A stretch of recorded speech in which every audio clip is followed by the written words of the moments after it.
मेरी कविता खबर मोहे सब तेरी।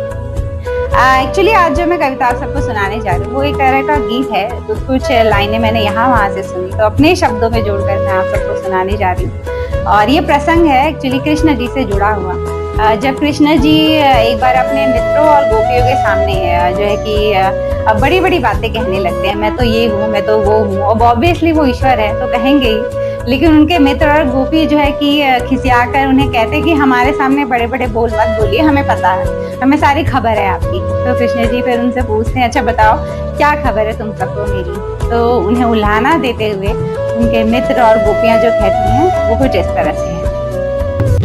मत बोल रे बड़े बड़े बोल, खबर मोहे सब तेरी। मत बोल रे बड़े बड़े बोल, खबर मोहे सब तेरी। हर कोई जन्मे अपने घर में, तुम जन्मे कारागार। जाति अहिर नंद के लाला, ठाकुर सतुबती आए, खबर मोहे सब तेरी।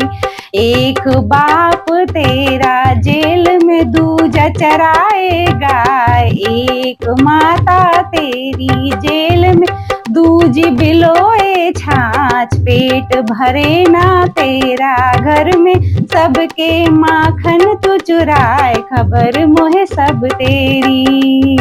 मत बोल रे बड़े बड़े बोल, खबर मोहे सब तेरी। सबसे ज्यादा तू बिगड़ो है अनगिनत पासनार, सबसे बड़ा तो तू छलिया है, यही कर जीत तू जाए। सबसे ज्यादा गोपी तेरी बिगड़ी, आधी रात को रास रचाए, खबर मोहे सब तेरी। तुम काले राधा गोरी, जाने कैसे रही प्रीत निभाए। पांचों भाई में अर्जुन तुम्हें प्यारे, पक्षपात किए दिखाए, खबर मोहे सब तेरी। मत बोल रे बड़े बड़े बोल, खबर मोहे सब तेरी। एक बुआ तेरी कुंती गए वहां तुम बन के ग्वाल, एक बहन तेरी सुभद्रा अर्जुन संग गई भाग। एक सखी तेरी द्रौपदी, पंच पुरुष एक नार, खबर मोहे सब तेरी। सब होली खेले अपने गांव में, तुम खेलो बरसा न जाए। हृदय से तुमने चाहा किसको, किससे गए ब्याह रचाए, खबर मोहे सब तेरी। मत बोल रे बड़े बड़े बोल, खबर मोहे सब तेरी। खबर मोहे सब तेरी। Thank you so much. आप सबने अपना कीमती वक्त देकर मेरी इस कविता को सुना और मुझे उम्मीद है मेरी कविता आप सभी को बहुत अच्छी लगी होगी। और अगर अच्छी लगी हो तो मेरे वीडियो के ठीक नीचे एक रेड कलर का सब्सक्राइब बटन उसे दबा दीजिए और एक बेल आइकॉन है उसे भी दबा दीजिए, ताकि मेरा हर नया वीडियो आप तक आसानी से पहुंच सके और मैं आप सबके दिलों तक भी आसानी से पहुंच सकूं। तो आज की मेरी कविता का शीर्षक है खबर मोहे सब तेरी। और अब इस टॉपिक पर मैं आप सभी से कुछ बातें करूंगी। तो मैं आप सबको पहले ये बताती हूँ उल्हाना शब्द का अर्थ क्या होता है। आप किसी को उल्हाने दे रहे, इसका मतलब ये है कि उसको उसकी कमियां बता रहे हैं। आप जो है कि उससे शिकायत कर रहे हैं, उसकी शिकायत जो है उसको सुना रहे हैं कि आप में ये कमी भी है, वो कमी भी है, उसे उल्हाना देना कहते हैं। इस गीत को सुनाने से पहले मैं बहुत बार सोच रही थी कि मैं ये गीत आप लोगों को सुनाऊं या ना सुनाऊं, क्योंकि कृष्ण जी को लेकर ये बातें कहने के लिए मतलब मन जैसे मेरा हिचक रहा था कि कहूँ मैं या ना कहूँ। क्योंकि देखिए कृष्ण जी को लेकर हमारे मन में हमेशा जो है कि बहुत अच्छे अच्छे भाव होते हैं, तो उन्हें उल्हाने भी दिए जा सकते हैं। ये मैंने कभी सोचा तो नहीं था। फिर मैंने बहुत सोचा तो मुझे ये समझ आया कि देखिए जब हम प्रभु का कीर्तन करते हैं तो वो कीर्तन दो तरह से करते हैं। या तो नाम लेते हुए आप कीर्तन करो घंटा 2 घंटा तक, बस नाम चलता रहे, और एक कीर्तन होता है उसमें आप गीत गाते हो और प्रभु का चिंतन चलता रहता है। एक में आप नाम जप करते हो और एक में चिंतन चलता है प्रभु का। आप प्रभु से जुड़ी हुई कोई भी बातें जो है कि गीत के रूप में कहेंगे और उस वक्त आपके दिमाग में जो है कि कृष्ण जी की छवि या राम जी का गीत गा रहे तो राम जी की छवि चलेगी। तो बहुत सोचने के बाद मैंने ये निष्कर्ष निकाला कि मैं आप सबको ये है जो है कि उनके चिंतन के रूप में ये उल्हाने आप सभी को सुना सकती हूँ। क्योंकि जब मैंने ये गीत पढ़ा उस वक़्त मुझे मेरा जो चिंतन था कृष्ण जी का ही बन रहा था। हाँ, ठीक है, कोई सीधी बात थी वो मैंने घुमा कर कही।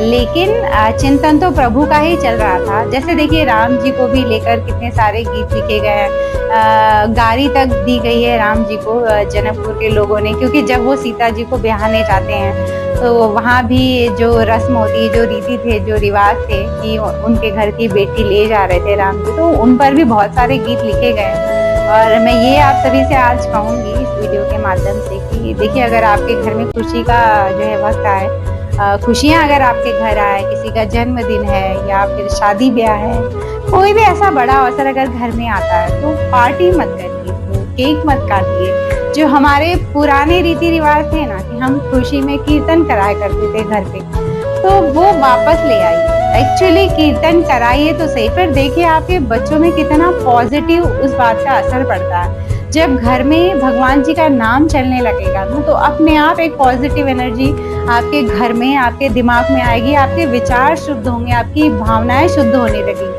देखिए ये चौपाई तो आपने सुनी ही होगी कि ये कलयुग केवल नाम आधारा, सुमिर सुमिर नर उतरहि पार। आप बस ट्रायल करिए, आप बस टेस्ट के रूप में ये करिए कि चलो करके देखता हूँ क्या होता है। 2 दिन 4 दिन आप बस राम राम नाम रटते रहिए, रटते रहिए, रटते रहिए। क्या होगा उससे ना वो 4 दिन आपसे कोई गलत कार्य बनेगा ही नहीं। आप किसी भी गलत काम को करने भी जाएंगे तो तुरंत याद आएगा कि नहीं, मैं ये गलत काम है, नहीं करूँगा। उससे क्या होता है, जब आप नाम लेते हो ना प्रभु का, तो आप फट से उनसे जल्दी से कनेक्ट हो जाते हो, तो तुरंत आपको ये ज्ञान होने लगता है कि नहीं ये काम गलत है, नहीं ये काम।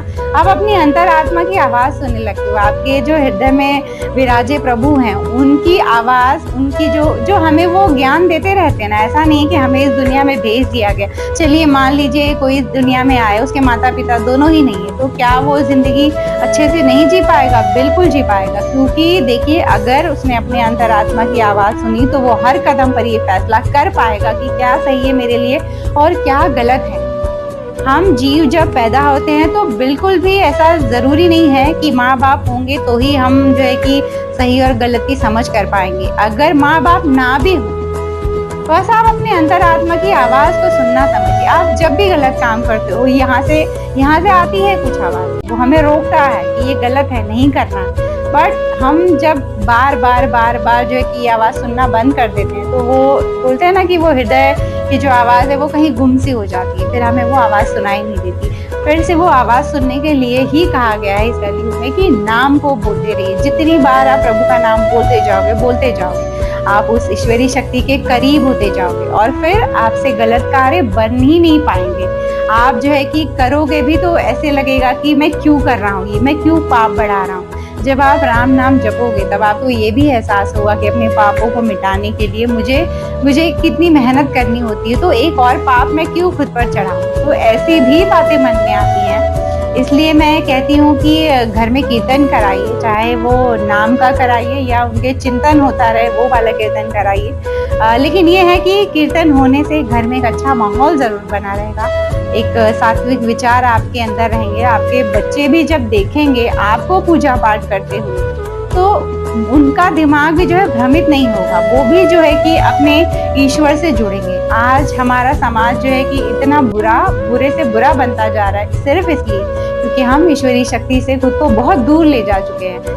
और एक बात मैं आप सबको बताना चाहूंगी कि देखिए क्या होता है, आप जो अपने डेली के रोज के काम है उसको करते आप बोर होने जैसा फील करते हैं, तो आप जो है कि वो स्किप करके कहीं बाहर घूमने निकल जाते हैं या फिर मूवी देखने निकल जाते हैं। तो आप खुद को एंटरटेन करना चाहते हैं, तो इसलिए मैं ये कहना चाहती हूँ कि एंटरटेन करने का खुद को एक और तरीका भी है। अपने घरों में कीर्तन कराइए, 2 घंटा बैठकर भगवान का नाम लीजिए और बहुत दिल से लीजिए, क्योंकि जब आप बैठे हैं भगवान का नाम लेने तो बहुत दिल से लीजिए। और फिर वो 2 घंटे के बाद उठिए और फिर कहिए कि आपका मूड फ्रेश हुआ या नहीं हुआ, क्योंकि फिर आपको बहुत अच्छा लगेगा कि अरे भगवान के दरबार में बैठकर मैंने कुछ वक्त अपनी भी हाजिरी लगाई। ईश्वर के करीब रहने के लिए सत्संग सुनिए, कीर्तन सुनिए, पूजा पाठ करिए, घर में जो है आध्यात्मिक माहौल रखिए, फिर देखिए लाइफ कितनी सुंदर बन जाएगी। वो जो पुराने सब कुछ रीति रिवाज थे ना, मैं हमेशा से अब सोचती हूँ कि वो वापस होने चाहिए हमारी लाइफ में। हाँ, जब पुराने समय थे तो कुछ चेंजेस होने चाहिए थे। जैसे कि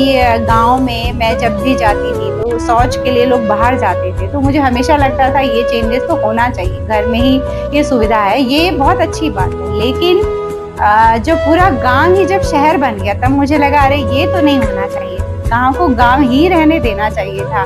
वो पेड़ों की छाव, वो खेत, वो खलिहान, सारे वो चीजें जो थी ना गांव की, किसी कमरे में भूसा रखा गया है, गुड़ है, कितने सारे जो है कि मीठे डिश बनते थे गुड़ को लेकर, बाजरे का लड्डू, मतलब वो सारी चीजें खत्म हो गई। धीरे धीरे गांव जो है पूरा शहर बन गया है। मैं ये सोचने लगी ये नहीं होना चाहिए था।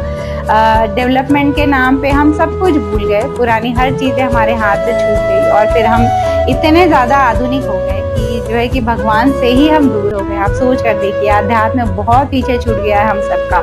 वापस अपनी लाइफ में अध्यात्म को लाइए, और अध्यात्म को अगर आप अपने जीवन में लाएंगे तो इसका मतलब ये कि आपने अपनी मानसिक शांति को ढूंढा। तो ये समझ आ गया कि इन चीजों के पीछे भागने से कोई सुख नहीं मिलना है हमें सबसे ज्यादा जरूरी है जीवन को मानसिक शांति के साथ, संतोष के साथ जीना। कि ईश्वर ने हमें जो भी दिया है वो बहुत कुछ है, उनकी पूजा करने के लिए, भक्ति करने के लिए हाथ पैर सलामत है, आप जो है कि गूंगे नहीं हो, बहरे नहीं हो, तो ये सब कृपा ही है भगवान की जो हमें दिखाई ही नहीं देती है।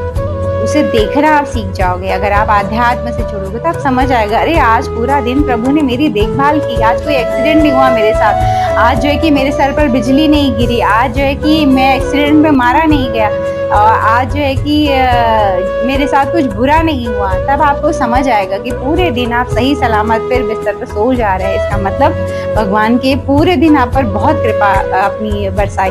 तो हमें ये सब बातें समझ ही नहीं आ रही है।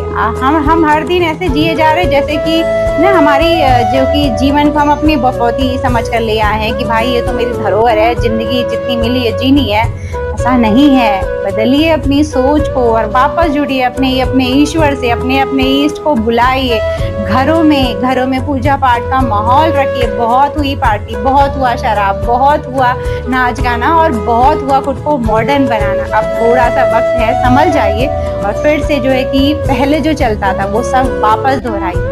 एक और रास्ता होता है संतोष पाने का, सुकून पाने का। आप कर्म करो, या तो अध्यात्म से जुड़ो या वो कर्म को ही अपनी पूजा बना लो कि ये कर्म करता हूँ तो मेरी आत्मा को, मेरे प्रभु को अच्छा लगता है, मुझे खुशी होती है, मेरे प्रभु मुझे उकसा रहे हैं कि ये कार्य करो, ये कर्म करो। तो उस कर्म को भी आप अगर पूजा मानकर करते रहते हो तो भी आप सुकून और संतोष अपनी लाइफ में पा सकते हो। तो कमेंट करिए मुझे आप सब और बताइए। अगर मेरी बातें गलत लगती हो ना तो बताइए, मैं जानना चाहती हूँ कि कितने लोग हैं जिन्हें ये मेरी बातें गलत लग रही होंगी, और वजह भी ज़रूर बताइएगा कि क्यों गलत लग रही हैं। और चलती हूँ एक और नए वीडियो में, आप सबसे मेरी मुलाकात रहेगी। तब तक दोस्ती बनाए रखिएगा इससे